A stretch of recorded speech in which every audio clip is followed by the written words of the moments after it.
চট্টগ্রামে ৪৮ ঘণ্টার পরিবহন ধর্মঘটে দুর্ভোগে যাত্রীরা, ৩ পার্বত্য জেলা ও কক্সবাজারগামী বাসও বন্ধ।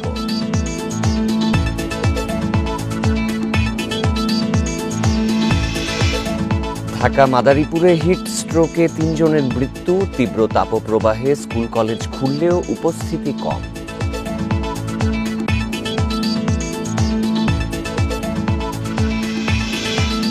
বান্দরবানে যৌথ বাহিনীর সঙ্গে গোলাগুলিতে কেএনএফ ২ সদস্য নিহত, বিপুল পরিমাণে অস্ত্র গোলাবারুদ উদ্ধার।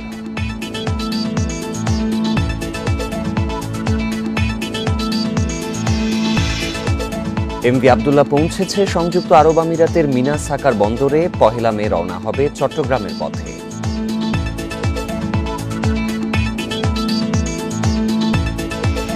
সমগ্র বাংলাদেশের শিরোনাম শুনছিলেন, পুরো খবর নিয়ে আছি সাফাত বিন ফরিদ। চট্টগ্রামে ৪৮ ঘণ্টার পরিবহন ধর্মঘটে সড়কে বাস কম থাকায় ভোগান্তিতে যাত্রীরা। গণপরিবহন মালিক শ্রমিক ঐক্য পরিষদের ডাকে ভোর থেকে শুরু হয় এই কর্মসূচি। এতে চট্টগ্রামের বিভিন্ন উপজেলা, ৩ পার্বত্য জেলা ও কক্সবাজারগামী বাস চলাচল বন্ধ রয়েছে। হয়রানি বন্ধের দাবিতে এই কর্মসূচি বলে দাবি করেছেন পরিবহন নেতারা। চট্টগ্রামে এসেছেন মোহাম্মদ আফতাব, গন্তব্য বান্দরবান। ভোরে একেখান মোড়ে বাস না পেয়ে প্রথমে বহদ্দারহাট ও পরে শাহ আমানত ব্রিজ এলাকায় যান, কিন্তু বাস না পাওয়ায় পড়েছেন বিপাকে। এখন কি করবো আসলে বুঝতে পারতেছি না। এখন দেখি কি করা যায়, যদি ভাঙে হইলেও মানে টাকা কোনো ঠিক না। এখন হচ্ছে মানে নিরাপদে পৌঁছানো আর কি বিষয়। রোববার সকাল থেকে এমন অনেকেই বিভিন্ন গন্তব্যের উদ্দেশ্যে বের হয়ে পড়েছেন ভোগান্তিতে। একদিকে সপ্তাহের প্রথম কার্যদিবস, অন্যদিকে দীর্ঘ ছুটির পর খুলেছে শিক্ষা প্রতিষ্ঠান। চট্টগ্রাম নগরী ছাড়াও বিভিন্ন উপজেলা, ৩ পার্বত্য জেলা ও কক্সবাজারের বাস চলাচলও বন্ধ রয়েছে। গণপরিবহন সংকটে দুর্ভোগে যাত্রীরা। ধর্মঘট যেটা জানতাম না, এখন রাস্তায় বের হয়ে দেখি যে বাস কম, গাড়ি ঘোড়া কম। এখন আমরা অফিসে যাইতে প্রবলেম পড়ে গেছি। নাম্বার গাড়ি অ্যাভেলেবেল আসতো, এখন আসে না, যে কোনো গাড়ি আসে না, খুব কম আসতেছে। বাসখালী কলেজে যাব আমি, বদ্দারহাট থেকে পর্যন্ত আসলাম, প্রায় ১ ঘন্টা চলে গেল। চুয়েট শিক্ষার্থীদের আন্দোলনের জেরে বাস পোড়ানোর প্রতিবাদ সহ ৩ দফা দাবিতে ৪৮ ঘণ্টার বাস ধর্মঘটের ডাক দেয় বৃহত্তর চট্টগ্রাম গণপরিবহন মালিক শ্রমিক ঐক্য পরিষদ। তাদের অভিযোগ, আন্দোলনের নামে হয়রানিমূলক গ্রেপ্তারের শিকার পরিবহন সংশ্লিষ্টরা। চুয়েটে যে ঘটনাটা ঘটছে, ওইখানে একটা আবশ্যর কথাবার্তা হওয়ার পর আমাদের গাড়িগুলো ঘুরাই দিচ্ছে। আমরা এগুলো ক্ষতিপূরণ চাচ্ছি। পাশাপাশি যারা গাড়ি চলতে দিচ্ছে না কাপ্তাই সড়কে, নৈরাজ্য সৃষ্টি করছে, তাদের বিরুদ্ধে আইনি ব্যবস্থা গ্রহণ করার জন্য দাবি জানাচ্ছি। গত ২২ এপ্রিল কাপ্তাই সড়কে মোটরসাইকেল ও বাসের সংঘর্ষে চুয়েটের ২ ছাত্র নিহত হয়। এর প্রতিবাদে আন্দোলনের নামে সহপাঠীরা। এই ঘটনায় অভিযুক্ত বাস চালককে গ্রেপ্তার করে পুলিশ। তবে বিভিন্ন দাবিতে শিক্ষার্থীদের অবরোধে বন্ধ হয়ে যায় কাপ্তাই সড়কে যান চলাচল। আলোচনার মাঝেই পুড়িয়ে দেয়া হয় ৩টি বাস। অনুপম শীল, ইন্ডিপেন্ডেন্ট নিউজ, চট্টগ্রাম। পরিবহন ধর্মঘটের বিষয়ে আরও জানাতে এবার চট্টগ্রাম থেকে যোগ দিচ্ছেন সহকর্মী আহসান রিটন। রিটন, ধর্মঘটের প্রথম দিনে জনভোগান্তি কেমন দেখা গেছে? এই অবস্থা শিথিল করতে প্রশাসনের সাথে কোনো ধরনের আলোচনার আভাস পেয়েছেন কি? দেখুন, আপনি জানেন যে আজকে আসলে সপ্তাহের প্রথম কার্যদিবস, পাশাপাশি আজকে দীর্ঘদিন পর চট্টগ্রামের, সারা দেশের মতো চট্টগ্রামের বিভিন্ন স্কুল শিক্ষা প্রতিষ্ঠানগুলো খুলেছে এবং সেই কারণে আমরা দেখেছি সকাল থেকে শিশুদের স্কুলে যাওয়ার একটি তাড়া ছিল। পাশাপাশি যারা অফিস আদালত যাওয়ার কথা, তারাও বেশ জোরে সোরে তাদের গন্তব্যে যাওয়ার জন্য বেরোচ্ছিলেন। কিন্তু আমরা দেখেছি আজকে ৬টা থেকে পরিবহন মালিক শ্রমিকদের যে ডাকা ধর্মঘট, সেটির কারণে সড়কে আসলে যানবাহন সংখ্যা একেবারে কম। বিশেষ করে চট্টগ্রাম শহর থেকে বিভিন্ন উপজেলা পর্যায়ে যারা যাচ্ছিলেন, বিভিন্ন জেলায় যাচ্ছিলেন, তাদের অবস্থা একেবারে কাহিল ছিল। এটি নিয়ে আসলে আমরা যারা পরিবহন শ্রমিক মালিক রয়েছেন তাদের সাথে কথা বলেছি। তারা যেটি বলছেন সেটি হচ্ছে, চুয়েটের ২ জন শিক্ষার্থী দুর্ঘটনায় নিহতের ঘটনার পর তারা সেখানে যে তাণ্ডব চালিয়েছে, পাশাপাশি তাদের যে দামি বেশ কয়েকটি গাড়ি পুড়িয়ে দিয়েছে, এটির সঙ্গে যারা জড়িত তাদের আসলে খুব দ্রুত সময়ের মধ্যে গ্রেপ্তার করা না হলে তাহলে তারা আসলে যে তাদের যে ধর্মঘট সেটি থেকে তারা পিছপা হবেন না। এই বিষয়টি নিয়ে আসলে কিছুক্ষণ আগে চট্টগ্রাম চট্টগ্রামের জেলা প্রশাসকের কার্যালয়ে পরিবহন মালিকদের সঙ্গে একটি বৈঠক শুরু হয়েছে এবং সেটি এখনো পর্যন্ত চলমান আছে, কিন্তু এখনো পর্যন্ত সেটি একেবারে আলাপ আলোচনার মধ্যে আছে, অর্থাৎ বলা যেতে পারে যে প্রাথমিক পর্যায়ে আছে। সঙ্গত কারণে আগামীকালকে পর্যন্ত ঢাকা যে ধর্মঘট সেটি কতটুকু হবে, আজকেই সেটি স্থগিত করা হবে না সেই বিষয়ে এখনো পর্যন্ত নিশ্চিত করে কোনো কিছু জানা যাচ্ছে না। আমরা এখানে জেলা প্রশাসক মহোদয় রয়েছেন, পাশাপাশি বিভিন্ন পরিবহন মালিক গ্রুপের যারা মালিক রয়েছেন তারা আছেন, তাদের সাথে কথা বলেছে। তারা বলছেন যে আসলে কথায় কথায় গাড়ি ভাঙচুর করা, রাস্তা অবরোধ করা এটি আসলে তাদের যেমন কাম্য নয়, পাশাপাশি সাধারণ মানুষ যারা সেই সড়ক দিয়ে চলাচল করে তাদেরও কাম্য নয়। সঙ্গত কারণে তারা চান এটি একটি স্থায়ী সমাধান হওয়া দরকার। চুয়েটে যে দুজন শিক্ষার্থী বাস চাপায় প্রাণ হারিয়েছেন সেই ঘটনায় তারাও ব্যতীত। তারা বলছেন যে এটির জন্য যদি বাস কর্তৃপক্ষ যদি দায়ী থাকে সঙ্গত কারণে সেটি আইনের আওতায় এনে সেই বিচার হবে, কিন্তু টানা 3 দিন ধরে সেই সড়ক অবরোধ করে রাখা, পাশাপাশি তাদের গাড়ি অবরোধ করে গাড়ি পুড়িয়ে দেয়া, এটি আসলে কোনো সভ্য মানুষের কাজ হতে পারে না। এবং সেই বিষয়টি নিয়ে কী করেন তা নিয়ে এখন বৈঠক চলছে। হয়তো কিছুক্ষণ পরে বৈঠক শেষ হওয়ার পরে আসলে জানা যাবে যে আজকে 6টা থেকে ঢাকা যে ধর্মঘট সেটির বিষয়ে কি হয়েছে। তো এখন ধর্মঘট বিষয়ে আলোচনা চলছে। আমরা সবাই ধারণা করছি যে কিছুক্ষণের মধ্যে একটি ভালো পরিণতি এর মধ্য দিয়ে মিটিং শেষ হবে। তো সবকিছু মিলিয়ে বলা যায় যে আজকে সকাল থেকে ধর্মঘট যেটি শুরু হয়েছে তার বিষয়ে আমার কাছে এখন পর্যন্ত আমরা এইটুকুই ছিল। বাকিটা দেখার জন্য হয়তো পরবর্তীতে আপনাদেরকে অপেক্ষা করতে হবে। চট্টগ্রামে চলছে 48 ঘন্টার পরিবহন ধর্মঘট, এ বিষয়ে জানাচ্ছিলেন সহকর্মী আহসান রিটন। সারা দেশে তাপপ্রবাহ অব্যাহত থাকায় আজ সকালে আরও 3 দিনের হিট অ্যালার্ট জারি করেছে আবহাওয়া অফিস। চুয়াডাঙ্গা জেলার উপর দিয়ে অতি তীব্র এবং রাজশাহী, যশোর সহ 5 জেলায় তীব্র তাপপ্রবাহ বয়ে যাচ্ছে। এছাড়া সিলেট ও চট্টগ্রাম বাদে দেশের অন্যান্য জেলায় রয়েছে মৃদু থেকে মাঝারি তাপপ্রবাহ। বৃহস্পতিবার থেকে বৃষ্টির সম্ভাবনা আছে জানিয়ে আবহাওয়াবিদরা বলছেন, দেশে টানা 26 দিন ধরে তাপপ্রবাহ অব্যাহত রয়েছে। এই মৌসুমে এত দীর্ঘ সময় ধরে তাপপ্রবাহ অস্বাভাবিক। জলবায়ু পরিবর্তন এবং ঝড় বৃষ্টি না হওয়াতেই এই পরিস্থিতি বলছেন তারা। এতে স্বাভাবিকের তুলনায় দিন রাতের তাপমাত্রা বেড়েছে 4 ডিগ্রি। আবহাওয়া অফিস বলছে, বৃহস্পতিবার থেকে ঝোড়ো হাওয়া সহ দেশের বিভিন্ন এলাকায় বৃষ্টি হতে পারে। এতে কমতে পারে তাপমাত্রা, তবে মে মাস জুড়েই তাপপ্রবাহ থাকবে।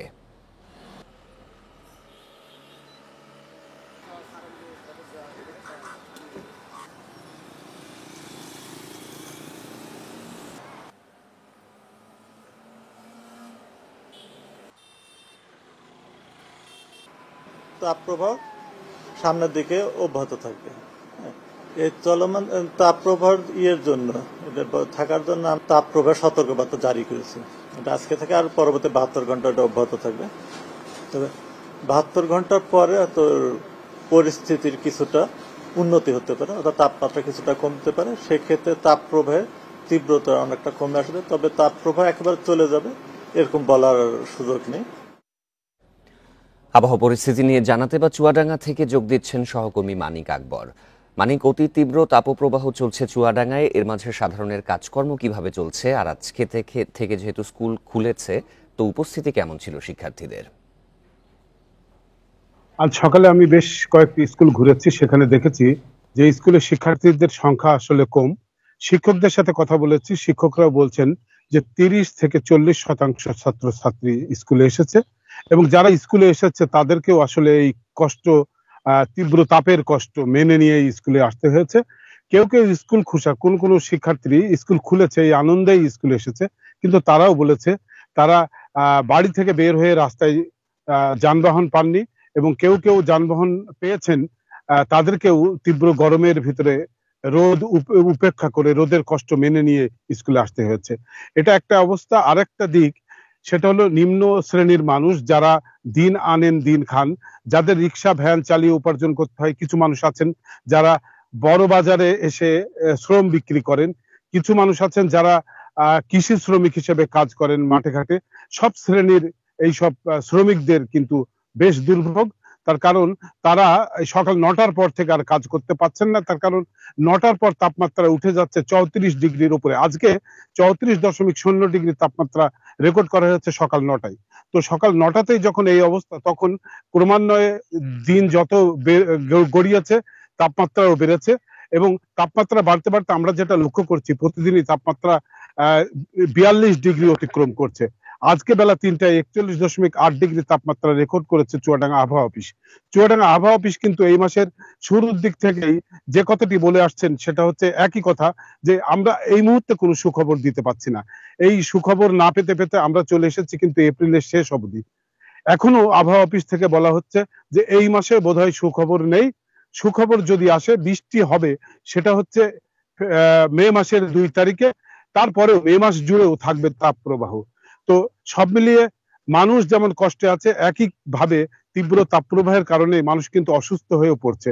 অনেক মানুষ তীব্র তাপ সহ্য করতে না পেরে তারা অসুস্থ হয়ে যাচ্ছেন, হাসপাতালে ভর্তি হচ্ছেন। শিশু এবং ডায়রিয়া ওয়ার্ডে উপচে পড়া রোগীর ভিড় আমরা দেখেছি। আর চিকিৎসকরা বলছেন এই সময়টাতে বেশ সতর্ক থাকতে হবে, শিশুদের সাবধানে রাখতে হবে। চুয়াডাঙ্গার আবহাওয়া পরিস্থিতির খবর জানাচ্ছিলেন সহকর্মী মানিক আকবর। এদিকে প্রচণ্ড গরমে হিট স্ট্রোকে মাদারীপুরে 2 জন ও ঢাকায় 1 জনের মৃত্যু হয়েছে। সকালে কালকিনির পশ্চিম শিকার মঙ্গল এলাকায় মারা যান ব্যবসায়ী শাহাদাত সর্দার। স্বজনরা জানায় ভোর থেকে প্লাস্টিক কারখানার ব্যবসায়ী শাহাদাত সর্দার প্রচণ্ড গরমে অসুস্থ হয়ে পড়েন। সকাল 7:30টার দিকে হিট স্ট্রোক করে মারা যান তিনি। দুপুরে বাড়ির পাশে জমিতে কাজে যান ডাসার উপজেলার পূর্ব মাইচপাড়া গ্রামের কৃষক মুসলিম ঘরামি। প্রচণ্ড রোদে হিট স্ট্রোকে মৃত্যু হয় মুসলিমের। পরে জমি থেকে তার মরদেহ উদ্ধার করে স্বজনেরা। এদিকে তীব্র গরমে সবাইকে প্রচুর পরিমাণে পানি পান করার পরামর্শ দিয়েছে মাদারীপুরের সিভিল সার্জন ডক্টর মুনির আহমেদ খান।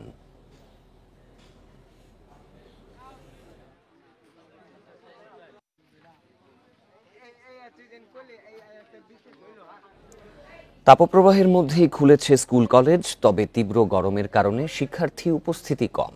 বিরূপ আবহাওয়ায় শিক্ষার্থীরা যাতে অসুস্থ হয়ে না পড়ে সেজন্য বিশেষ নজর রাখছে শিক্ষা প্রতিষ্ঠানগুলো। এজন্য মন্ত্রণালয়ের নির্দেশ মেনে নেওয়া হয়েছে সব ব্যবস্থা। তাপপ্রবাহের কারণে 1 সপ্তাহ অতিরিক্ত ছুটি পেয়েছে শিক্ষার্থীরা। তীব্র গরমের মধ্যে রোববার খুলেছে স্কুল কলেজ। 12 এপ্রিল থেকে টানা তাপপ্রবাহের কবলে চুয়াডাঙ্গা। প্রায় দিনই সর্বোচ্চ তাপমাত্রা রেকর্ড হচ্ছে এই জেলায়। তাই শিক্ষা প্রতিষ্ঠান খোলার প্রথম দিনেই উপস্থিতি দেখা গেছে 30 থেকে 40%। তীব্র গরমের কারণে শিক্ষার্থী উপস্থিতি কম দেখা গেছে যশোরের স্কুল কলেজেও। স্কুলে এসে খুব গরম লাগতেছে, ক্লাসে বসার পরে বিদ্যুৎ চলে যাচ্ছে। গরমে আসতে খুব কষ্ট হচ্ছে, যে তীব্র তাপমাত্রার কারণে স্কুলে আসার পর অতিরিক্ত গরম লাগছে। 1 সপ্তাহ ধরে রাজশাহীর তাপমাত্রার পারদ থাকছে 40 ডিগ্রির উপরে। এই পরিস্থিতির মধ্যেই ক্লাসে ফিরেছে শিক্ষার্থীরা। এইভাবে কষ্ট করে পড়াশোনা করার চাইতে বাসায় বসে করোনা যেভাবে করে পড়াশোনা করতে সেভাবে অনলাইনে ক্লাস করাই ভালো। তাপদাহের মধ্যে মন্ত্রণালয়ের নির্দেশনা মেনে ক্লাস নিচ্ছে শিক্ষা প্রতিষ্ঠানগুলো। বাচ্চাদের এটা একটু সয়ে নিতে সময় লাগবে কিছুদিন, কারণ প্রচণ্ড গরমের মধ্যে বাচ্চারা কতটুকু নিতে পারবে।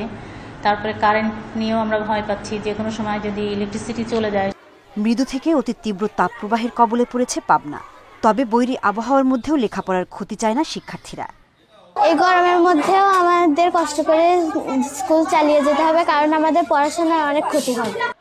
গরমের মধ্যে ক্লাস শুরু হলেও শিক্ষার্থীরা যাতে অসুস্থ হয়ে না পড়ে সেজন্য বিশেষ নজর রাখছে খুলনার স্কুলগুলো। ক্লাস ঠিকমতো হচ্ছে, তবে স্টুডেন্টের সংখ্যা একটু কম আর আছে, তারা ক্লাসেই থাকে, মাঠে দৌড়াদৌড়ি করছে না। আমাদের শিক্ষকরা সবাই সেদিকে খেয়াল রাখছে। বরিশাল চাঁদপুরে ক্লাস শুরুর প্রথম দিনে শিক্ষার্থী উপস্থিতি দেখা গেছে তুলনামূলক কম। মন্ত্রণালয়ের নির্দেশ অনুযায়ী শিক্ষা প্রতিষ্ঠানে হয়নি অ্যাসেম্বলি। সোহেলি জাহান, ইন্ডিপেন্ডেন্ট নিউজ। প্রচণ্ড গরমে হিট স্ট্রোকে মাদারীপুরে 2 জনের মৃত্যু হয়েছে। এ বিষয়ে আরও জানাতে মাদারীপুর থেকে যোগ দিচ্ছেন সহকর্মী রিপন চন্দ্র মল্লিক। রিপন, এদের 2 জনের মধ্যে একজন তো ব্যবসায়ী এবং একজন কৃষক ছিলেন, তো তাদের শারীরিক অবস্থার বিষয়ে কর্তব্যরত চিকিৎসক কি জানিয়েছিলেন, আর এই গরমে তারা কি পরামর্শ দিচ্ছেন চিকিৎসকরা?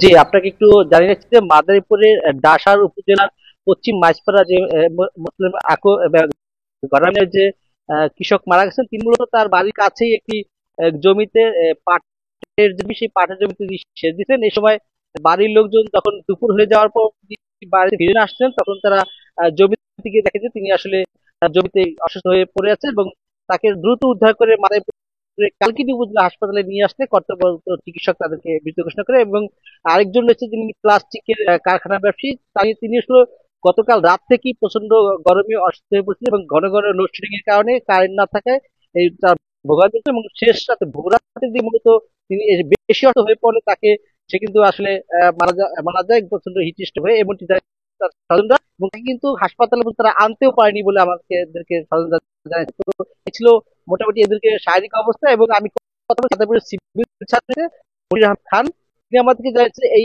মাদারীপুর যে 38 থেকে 39 ডিগ্রি গত কয়েকদিন ধরে তাপমাত্রা প্রবাহিত হচ্ছে, এর জন্য তারা বলছেন যে ঘর থেকে যদি জরুরি কাজে কেউ বের হয় তাহলে ছাতা নিয়ে বেরোতে এবং ঘন ঘন পানি খেতে বলছে। এই ধরনের পরামর্শ তারা দিয়ে যাচ্ছেন এবং এটা যদি সবাই মেনটেন করে তাহলে এই হিটস্ট্রোকের যে আক্রান্ত সংখ্যা অনেক কমে যাবে আমাদেরকে জানিয়েছে মাদারীপুরের স্বাস্থ্য বিভাগের প্রধান কর্মকর্তা ডক্টর মনির আহমেদ খান। তো সার্বিকভাবে মাদারীপুরের এই ছিল সর্বশেষ পরিস্থিতি।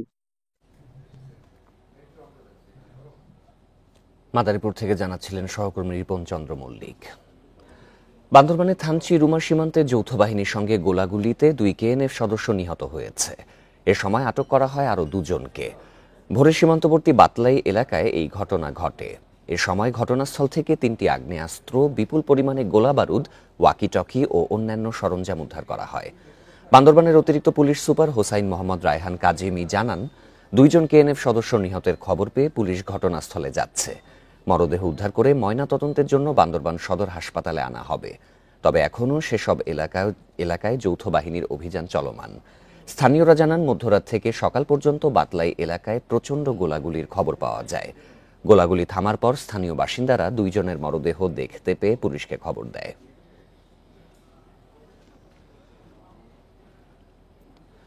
সোমালি জলদস্যুদের কবল থেকে মুক্ত বাংলাদেশের জাহাজ এমভি আবদুল্লাহ দুবাইয়ের হামরিয়া বন্দর থেকে সংযুক্ত আরব আমিরাতে মিনা সাকার বন্দরে পৌঁছেছে। সেখানে পণ্য বোঝাইয়ের কাজ চলছে। আগামী 1 মে 23 নাবিককে নিয়ে চট্টগ্রামের পথে রওনা হওয়ার কথা রয়েছে জাহাজটির। জাহাজে থাকা নাবিকরা রোববার ইন্ডিপেন্ডেন্ট টেলিভিশনকে জানান, শনিবার রাতে এমভি আবদুল্লাহ মিনা সাকার বন্দরে নোঙর করে। আগামীকাল মধ্যরাত বা পরের দিন জাহাজটি পণ্য নিয়ে ফুজাইরা বন্দরে যাবে। সেখানে জ্বালানি সংগ্রহ শেষে আগামী 1 মে 23 নাবিককে নিয়ে চট্টগ্রামের পথে রওনা হবে এমভি আবদুল্লাহ। জাহাজের সূচি অনুযায়ী সবকিছু অনুকূলে থাকলে আগামী 11 মে কুতুবদিয়া ও 12 মে চট্টগ্রাম বন্দরে এমভি আবদুল্লাহ নোঙর করতে পারে বলে জানিয়েছেন নাবিকরা।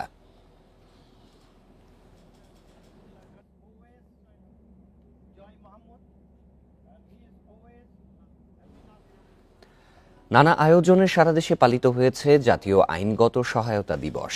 এবারের প্রতিপাদ্য বিষয় স্মার্ট লিগ্যাল এইড, স্মার্ট দেশ, বঙ্গবন্ধুর বাংলাদেশ। দিবসটি উপলক্ষে সকালে বগুড়া জেলা ও দায়রা জজ আদালত থেকে বের করা হয় বর্ণাঢ্য শোভাযাত্রা। বিচার বিভাগের পাশাপাশি এতে অংশ নেন জেলা প্রশাসনের কর্মকর্তা সহ বিভিন্ন শ্রেণী পেশার মানুষ। পায়রা এবং বেলুন উড়িয়ে খুলনায় পালিত হল জাতীয় আইন সহায়তা দিবস।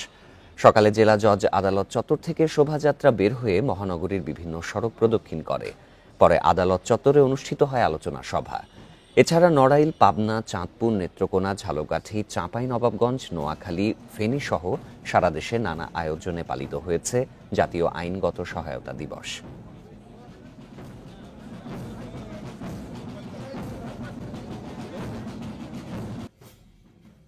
আট জেলার 19 ইউনিয়ন পরিষদে ভোটগ্রহণ শেষ হয়েছে, চলছে গণনা। সকাল থেকেই কেন্দ্রগুলোতে দেখা গেছে উল্লেখযোগ্য ভোটার উপস্থিতি। এর মধ্যে লক্ষ্মীপুরে এক ইউপি সদস্য প্রার্থীকে মারধরের অভিযোগ উঠেছে। এছাড়া নীলফামারীর জলঢাকা ও রাজশাহীর কাটাখালী পৌরসভায় মেয়র পদে উপনির্বাচনেও হয় ভোটগ্রহণ। 13 বছর পর ভোট লক্ষ্মীপুরের 5 ইউনিয়নে। তাই সদর উপজেলার দালালবাজার, দক্ষিণ হামছাদি, তেওয়ারীগঞ্জ, বাঙ্গাখা ও লাহারকান্দির মানুষের আগ্রহের যেন কমতি নেই। রোববার সকাল থেকে কেন্দ্রে ভোটার দেখা গেছে চোখে পড়ার মতো। 13 বছর পর ভোট হইতেছে। ভোটাররা অতি উৎসাহে তাদের নিজ নিজ প্রার্থীকে পছন্দ মতো ভোট দিতেছে, কোনো প্রকার ঝামেলা ছাড়াই। ভোট এই পর্যন্ত আমরা দেখতে আসছে সুস্থ হচ্ছে, আমরা নির্বিঘ্নে ভোট দিতে পারছি। 5 ইউনিয়নে চেয়ারম্যান পদে প্রার্থী 28 জন, সদস্য পদে 225 জন ও সংরক্ষিত ওয়ার্ডে লড়াই 63 জনের। ভোটার সংখ্যা 1,22,928 জন। 46টি কেন্দ্রে পুলিশ আনসারের পাশাপাশি মোতায়েন করা হয় বিজিবি, র্যাব। কোনো পক্ষ থেকেই কোনো ধরনের কোনো অসুবিধার আমরা কোনো অভিযোগ পাইনি। পুলিশের উপস্থিতি রয়েছে প্রত্যেকটা কেন্দ্রে, যথেষ্ট পরিমাণে মোবাইল এবং স্ট্রাইকিং টিম রয়েছে। আমরা সার্বক্ষণিক মুভমেন্টের উপরে রয়েছি। দিনাজপুরের বিরল উপজেলার ৩ ইউনিয়নের ভোটে ১৫টি কেন্দ্রকে অধিক ঝুঁকিপূর্ণ হিসেবে চিহ্নিত করে নেওয়া হয় প্রস্তুতি। তবে ভোটের পরিবেশ নিয়ে সন্তুষ্টি প্রকাশ করেন ভোটাররা। কক্সবাজারের ঈদগাঁও উপজেলার ৫টি এবং রাজশাহী, বরগুনা, সাতক্ষীরা ও ব্রাহ্মণবাড়িয়ায় 1টি করে ইউনিয়নে ভোট গ্রহণ হয় রোববার। রোদের মধ্য দিয়েও আনন্দ সহিত এই ভোট কেন্দ্রে এসে আমরা শান্তিপূর্ণভাবে ভোট দিতে পারছি। এবারকে যে ভোট দিয়েছি মনের আনন্দ, খুবই আনন্দ, এবং রোদ যে গায়ে গায়ে লাগছে তাও আমরা মনে করি না যে রোদ গায়ে লাগছে। এদিকে নীলফামারী জলঢাকা পৌরসভার মেয়র পদে উপনির্বাচনে উল্লেখযোগ্য ভোটার উপস্থিতি দেখা গেছে। একই চিত্র দেখা গেছে রাজশাহীর কাটাখালী পৌরসভার মেয়র পদে উপনির্বাচনেও। রেশমি নন্দী, ইন্ডিপেন্ডেন্ট নিউজ। গোপালগঞ্জের মুকসুদপুরের সরকারি নির্মাণ প্রকল্পে চাঁদাবাজির অভিযোগ উঠেছে স্থানীয় দুর্বৃত্তদের বিরুদ্ধে।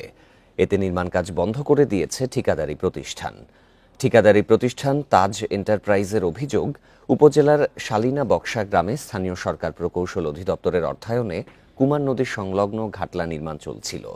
ইতিমধ্যে প্রকল্পের 70% কাজ শেষ হয়েছে। কাজ শুরুর পর থেকেই স্থানীয় মিরাজ মির তাদের কাছে বিভিন্ন সময় চাঁদা দাবি ও হুমকি দিয়ে আসছিল। 3 দিন আগে আবারও লোকজন নিয়ে প্রকল্প এলাকায় গিয়ে ঠিকাদারের লোকজনকে মারধর ও ভাঙচুরের পর কাজ বন্ধ করে দেয়। এই ঘটনায় থানায় লিখিত অভিযোগ করা হলেও তাদের বিরুদ্ধে এ পর্যন্ত পুলিশ কোনো ব্যবস্থা নেয়নি। এলাকাবাসীর দাবি, ঘাটলাটি বর্ষার আগে নির্মাণ শেষ না হলে তা কোনো কাজে আসবে না। কুমিল্লা বিশ্ববিদ্যালয়ের উপাচার্যের পদত্যাগের দাবিতে অবস্থান কর্মসূচি পালন করছেন শিক্ষক সমিতি। দুপুরে উপাচার্যের উপস্থিতিতে হাতাহাতিতে জড়ান শিক্ষকদের দুই পক্ষ। এ নিয়ে আরও জানাতে কুমিল্লা থেকে যোগ দিচ্ছেন সহকর্মী তানভীর খন্দকার। তানভীর, সেখানকার সর্বশেষ পরিস্থিতি সম্পর্কে কি তথ্য জানতে পেরেছেন? কুমিল্লা বিশ্ববিদ্যালয়ে আসলে শিক্ষকরা যে অবস্থান কর্মসূচি পালন করছেন সেটি হচ্ছে উপাচার্যকে পদত্যাগ করতে হবে সেই দাবি নিয়ে। আমরা গত 25 এপ্রিল দেখেছিলাম যে শিক্ষক সমিতি তাদের 7 দফা দাবির মুখে কিন্তু সেই সময় উপাচার্যের দপ্তর, ট্রেজারার এবং প্রক্টরের দপ্তরে কিন্তু তালা দিয়ে দিয়েছিল। তারা বলেছিল যে তাদের দাবি না মানা পর্যন্ত এই দপ্তরগুলো তালাবদ্ধ থাকবে, শুধু পরীক্ষার সময় এই দপ্তরগুলো খোলা থাকবে। কিন্তু আজ দুপুর 1টার দিকে যখন উপাচার্য তার দপ্তরে প্রবেশ করতে চান তখন এই শিক্ষক সমিতির বাধার মুখে পড়েন এবং সে সময় উপাচার্যপন্থী শিক্ষক এবং প্রক্টোরিয়াল বডির সাথে আসলে শিক্ষক সমিতির ধাক্কাধাক্কি হয় এবং সেখানে 2-1 জন আহত হয়েছে বলে আমাদেরকে শিক্ষক সমিতি এবং উপাচার্যের পক্ষ থেকে জানানো হয়েছে। আর এই মুহূর্তে আসলে কুমিল্লা বিশ্ববিদ্যালয়ের প্রশাসনিক ভবনের সামনে শিক্ষকরা অবস্থান করছেন। এখানে শিক্ষক সমিতির নেতৃবৃন্দ এবং যারা সদস্য রয়েছেন আমরা দেখছি তারা কিন্তু এখানে অবস্থান নিয়ে দাঁড়িয়ে আছেন। তারা বলছেন যে যতক্ষণ পর্যন্ত তাদের দাবি না মানা হবে, অর্থাৎ উপাচার্য এখান থেকে পদত্যাগ না করবেন, ততক্ষণ পর্যন্ত কিন্তু তারা এখান থেকে সরবেন না। প্রশাসনিক ভবনের সামনেই শিক্ষক সমিতির সভাপতি ডক্টর মোহাম্মদ আবু তাহের এবং সাধারণ সম্পাদক মেহেদি হাসানের নেতৃত্বে আমরা দেখতে পাচ্ছি যে আসলে তারা এখানে অবস্থান কর্মসূচি পালন করছেন এবং সেখান থেকেই আসলে তারা পরবর্তীতে কি কার্যক্রম গ্রহণ করবেন সেই বিষয়গুলো আসলে জানাবেন। আর এখানে উপাচার্যের সাথে আমরা কথা বলেছিলাম, তিনি যেটি জানিয়েছেন যে আসলে শিক্ষকরা বেআইনিভাবে এই আন্দোলন করছে। তিনি বিভিন্ন সময় তাদের দাবি দাওয়া নিয়ে শিক্ষকদের সাথে কথা বলার চেষ্টা করেছেন, কিন্তু শিক্ষক সমিতি সেটিতে সায় দেয়নি বলে তার মন্তব্য এবং সে কারণেই এই অপ্রীতিকর ঘটনার তৈরি হয়েছে। আর তিনি আরো যেটি বলছেন যে আসলে সিন্ডিকেট সভার মাধ্যমে শিক্ষকদের যেই সাথে যে আন্দোলনের ঘটনাটি ঘটেছে সেটি নিয়ে কিন্তু সুরাহার একটি বিষয় হয়েছে এবং সিন্ডিকেটের সদস্যরা এইসব বিষয়ে দায়িত্ব নেবেন বলে একটি কমিটি করা হয়েছে। কিন্তু শিক্ষক সমিতির পক্ষ থেকে আবার বলা হচ্ছে যে তারা এই কমিটিকে তারা মানেন না এবং তাদের যেই নিয়ম বা তারা যেই ভাবে চান আসলে তাদের দাবিগুলো আসলে সেভাবেই পালন করতে হবে। তো সব মিলিয়ে আসলে শিক্ষক এবং উপাচার্যের মধ্যকার যে দ্বন্দ্ব, সেই দ্বন্দ্বের ফলাফল স্বরূপ কিন্তু আজকে এই উপাচার্যের যে কার্যালয় সেটিতে উপাচার্য যখন প্রবেশ করতে চান তখন শিক্ষকরা বাধা দেন এবং তারপরেই কিন্তু এই ঘটনা ঘটে। তো আমরা এর আগে শিক্ষক সমিতি যেসব বিষয়গুলো নিয়ে আন্দোলন করেছিল, যেমন বিভিন্ন ধরনের তারা বলছে তাদের যে অভিযোগ, তারা যেটি বলছে যে উপাচার্য অনিয়মতান্ত্রিকভাবে বিভিন্ন ধরনের নিয়োগ দিচ্ছেন, তার বিরুদ্ধে বিভিন্ন অর্থ কেলেঙ্কারি রয়েছে, এইসব বিষয়গুলো তারা একটি সুরাহা চান এবং সেই ধরনের সংগ্রহ করতে থাকুন। বগুড়ায় কারিগরি ও আধুনিক বৃত্তিমূলক শিক্ষা প্রসারে বৃত্তিমূলক শিক্ষা সপ্তাহ শুরু হয়েছে। এই উপলক্ষে সকালে বগুড়া পলিটেকনিক ইনস্টিটিউটে আয়োজন করা হয় বর্ণাঢ্য শোভাযাত্রার। স্থানীয় সংসদ সদস্য ও বিভিন্ন শিক্ষা প্রতিষ্ঠান, শিক্ষক ও ছাত্রছাত্রীরা এতে অংশ নেন। শিক্ষা সপ্তাহ উপলক্ষে আগামীকাল 29 এপ্রিল সকাল 10টায় শুরু হবে চাকরি মেলা, যা চলবে বিকেল 5টা পর্যন্ত। দেশের 18টি চাকুরিদাতা প্রতিষ্ঠান এই মেলায় অংশগ্রহণ করবে।